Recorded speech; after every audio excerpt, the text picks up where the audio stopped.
উপাসনালয়ে যারা হাত দেয় এরা মানুষ নয়, এরা এরা পশু এবং এরা criminal. Criminal must be punished under the existing law. আমরা এটার জন্য প্রস্তুত আছি। শত শত বছর ধরে সংঘাত, হানাহানি এগুলো যে হয় নাই এমন নয়, কিন্তু বিপরীত চিত্রও আছে।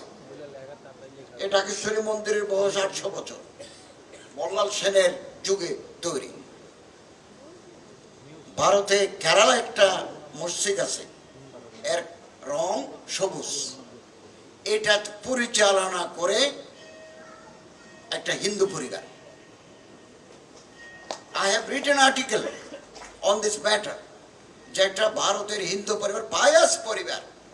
বললো যে কিছু মানুষ আবার মুসলমানরা আজান দেয়, মুসলমানরা পরিষ্কার করে, মুসলমানরা নামাজ পড়ে, কিন্তু এর রক্ষণাবেক্ষণের দায়িত্ব নেয় একটা হিন্দু পরিবার।